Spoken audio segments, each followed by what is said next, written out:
So what was the hardest part about writing this children's book? Like that's a different, I don't even know where I'd start. Illustrating was the hardest part.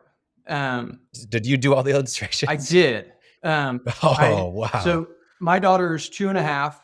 I wrote this probably in 30 minutes after you've been brainstorming on the idea, but I wrote it fairly quickly and then adjusted over time. But uh, at first, I tried to find an artist and I couldn't find one to save my life.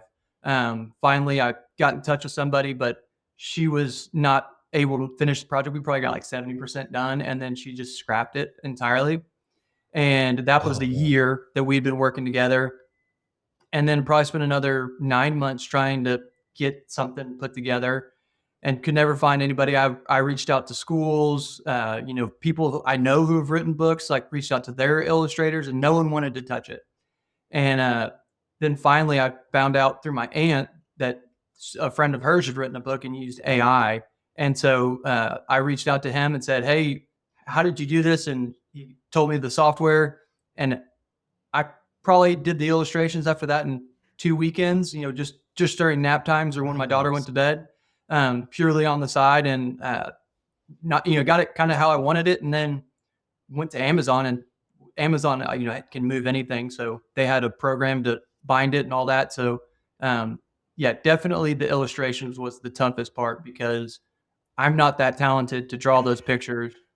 And uh, then figuring out how to tell a computer what oil and gas is and to draw Oh it. God. Um, Telling a person's hard enough, much less telling an artificial intelligence that's only 9 months old.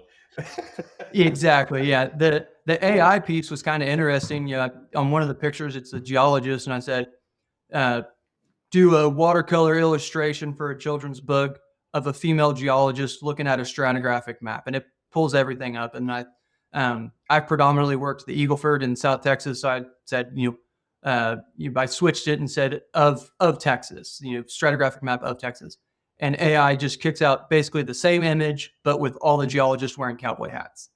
Um, You should have kept that illustration. I have it in the list. It just didn't make the book. It didn't quite go with the theme. Maybe Yeah, that'll be it's in kind of funny addition keeping it. two. That'll be an addition two. Yeah, yeah. My blooper reel. Yes, blooper reel. So from when you An adult's guide to being a petroleum man. Well, That's yeah, what you should do. that's what my wife, after she read it, she goes, "I actually finally know what you do from a day-to-day basis." She's like, "This is great." She's like, "Very Nice. helpful." Well, it's the And hardest thing. It's the hardest thing is like literally last weekend I was with some people and working on stuff and what do you do? And I was like, oh God, okay. Where do I even start? Like the elevator pitch on what a landman does. It's going to mhm. take a minute. And then I have to give Yeah, definitions along the way.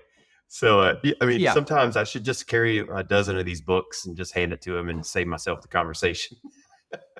yeah. There you go. I Just mean, buy as ridiculous. many as you can. I'd love that.